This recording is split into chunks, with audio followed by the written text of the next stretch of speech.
Il établit qu'il existe une base militaire française à Kandji, au Bénin, comme l'a mentionné le capitaine Ibrahim Traoré. Cela n'est pas récent et des avions y atterrissent et décollent régulièrement. Cette fois, nous décidons de prendre le taureau par les cornes et d'aller voir directement les Français dans le camp militaire de Kandji. Mon accréditation c'est bon, ordre de mission c'est bon, passeport je l'ai dans la poche, j'ai mis ma plus belle chemise. Je suis prêt? Bon, tu fais attention à toi quand même. Bien sûr. Bon les gars, à plus. Bonjour, comment ça va? Je suis journaliste français, j'ai une accréditation. Je viens voir les militaires français qui sont là. Haute autorité. Un ordre de mission. On m'a dit qu'ils étaient dans des tentes ici. Oui. C'est les instructeurs, non? Hein? C'est les instructeurs. Les instructeurs, oui. C'est les instructeurs, quoi. Oui, oui. Il y a un blanc qui s'est présenté à la guérite.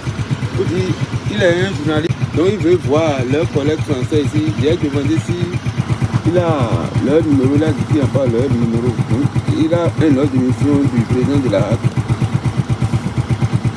Est-ce que je vais les prévenir? C'est dans le... Non, on ne peut pas aller là. Si vous voulez appeler l'ambassade, et l'ambassade va les prévenir, si que vous êtes là. S'il y a quelqu'un qui peut venir vous chercher. Ok.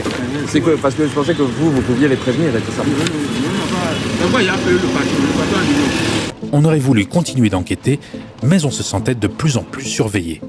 Les autorités béninoises n'hésitent pas à jeter en prison les journalistes un peu trop curieux. On est rentré avec nos images. Sur la route vers Cotonou, on a croisé un camion bâché, escorté de soldats béninois, qui transportait un véhicule de l'armée française. On est donc bien au-delà d'une simple formation. La présence de militaires français à Kandji et l'opacité sur leur véritable mission est un symbole. Un symbole d'une France qui pense n'avoir de compte à rendre à personne et qui veut maintenir coûte que coûte sa présence en Afrique francophone, quitte à se faire détester par les populations. Pourquoi est-ce que les journalistes, indépendamment de leur nationalité, sont systématiquement refoulés, surveillés, chassés ou arrêtés lorsqu'ils cherchent à enquêter sur la présence française dans cette région du Bénin? Pour rencontrer des militaires français, un soldat béninois explique qu'il est impératif de contacter avant tout l'ambassadeur de France, car lui-même n'a même pas le pouvoir de les informer. Mais tu es dans ton propre pays, frère. Tu as peur d'aller prévenir des soldats qui sont là, soi-disant, pour te former? Est-ce donc une simple formation militaire, une base secrète qui a été érigée là-bas avec des objectifs que seul le gouvernement de Talon connaît? Une piste d'atterrissage a effectivement été aménagée où les avions décollent et atterrissent sans aucune surveillance, transportant ce qu'ils veulent sur un territoire prétendument souverain. Incroyable.